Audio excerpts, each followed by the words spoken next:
మాట్లాడాలా? ఈ ఏజ్లో కూడా ఇలా చేస్తున్నారే, చేయకూడదే, ఇలా చేస్తున్నారే అంటున్నారు. ఈ ఏజ్లో చేయకూడదే, ఎలా చేస్తున్నారు అని అడిగితే పర్వాలేదు. చేస్తున్నారే, ఈ రోజులో కూడా చేస్తున్నారు అంటే చేయకూడదా?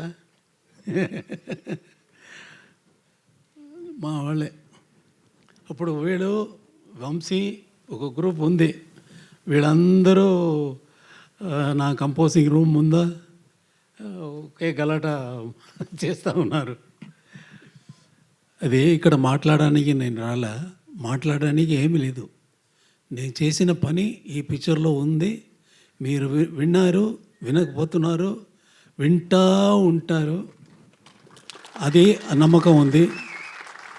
కీరవాణి గారు నాకు రాసినప్పుడు ఈ పల్లవి వినిపించినప్పుడు అనుకున్నాను, వీడు లోపల ఉన్న బంధం, ఆత్మబంధం గురించి కదా రాసి ఉన్నారు. ఇది పాట లేదు, సిచ్యువేషన్ కోసం రాయలేదు. ఆయన ఆయన real feeling towards me is అంత అభిమానుడు. చాలా అది ఎప్పుడూ మారలేదు, ఎప్పుడూ చేంజ్ అవుతుంది.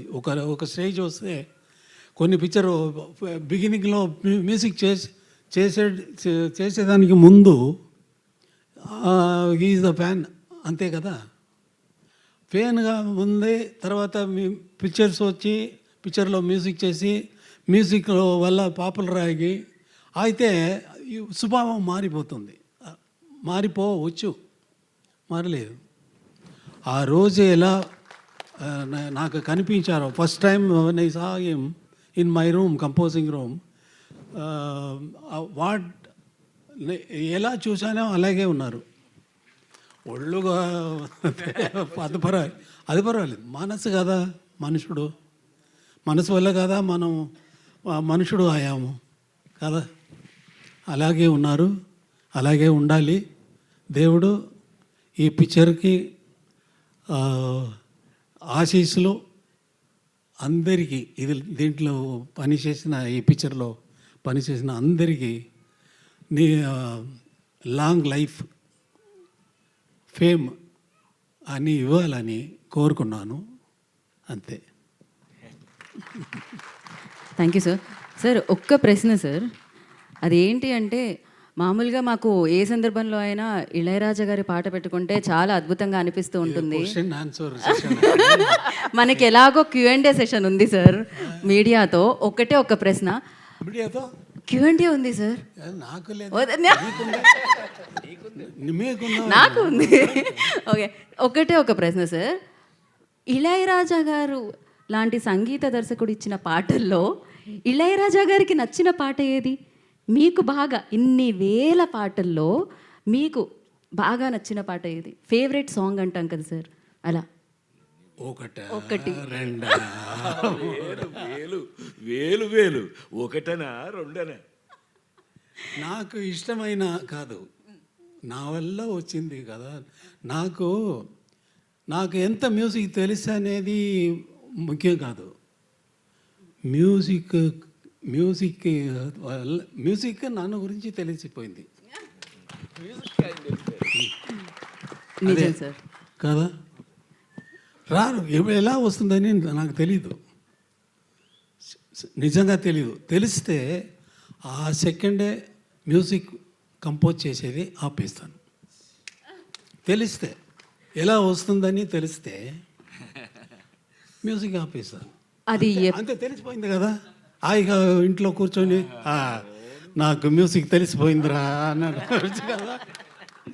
అలా లేదు, తెలీదు, ఎలా వస్తుందని తెలీదు సార్. అయితే ఈ విషయం మీకు ఎప్పటికీ తెలియకూడదు అనుకుంటున్నాను నేను, ఎందుకంటే మీరు ఎప్పుడు పాటలు ఇస్తూ ఉండాలి మాకు. దేవుడు నీ కోరుకో. Thank you. ఇందాకే అన్నారు స్వామి అని పిలుస్తాము అని చెప్పి, నిజంగానే ఆ స్వామి దర్శనం మాకు ఇన్నేళ్లకి వేదిక మీద లభించింది. Thank you so much. So మీ పాట ఎప్పటికీ మాతోనే ఉండాలి అని మనస్ఫూర్తిగా కోరుకుంటున్నాము. అయితే మనకి మీడియాతో ఒక చిన్న ఇంటరాక్షన్ ప్లాన్ చేశారు వీళ్ళు. ఓకే, యా, కాదు సింపుల్ గా ఆ, సింపుల్ గా సార్. సింపుల్ పాట గురించి, షష్ఠి పూర్తి గురించి. సుమ్మా ఏదో లైట్ అంత మాదిరి అలా మాట్లాడే వాళ్ళు నేను కాదు కదా. అలా ఇవ్వలేదు ఏమైనా. దానికి ఫంక్షన్ కోసం వచ్చాను, రిలీజ్ కోసం. ఎప్పుడైనా నన్ను చూసేవాళ్ళు రిలీజ్ ఫంక్షన్లో, ఆడియో ఫంక్షన్లో, ఏదైనా ఫంక్షన్లో చూసేవాళ్ళు ఉన్నారా? ఎక్కడైనా వెళ్ళానా? ఇక్కడ వచ్చానంటే కొత్త వాళ్ళు ఫస్ట్ టైంగా అటెంప్ట్ చేస్తున్నారు, వాళ్ళు ఎంకరేజ్ చేయాలని ఇక్కడ వచ్చాను. అదే నా స్వభావం. ఫస్ట్ పిక్చర్ చేసినప్పుడు నెక్స్ట్ వచ్చిన కొత్త డైరెక్టర్స్ వస్తే వంశీ గురించి ఎవరికి తెలుసు? నాతో వచ్చారు యంగ్స్టర్స్, వస్తే వాళ్ళని ఎంకరేజ్ చేసేదే నాది స్వభావం అయిపోయింది. అలాగే భారతి రాజా వచ్చినప్పుడు భారతి రాజా కాదు, నాతో వచ్చినప్పుడు భారతి రాజా కాదు, మణిరత్నం కాదు, వంశీ కాదు.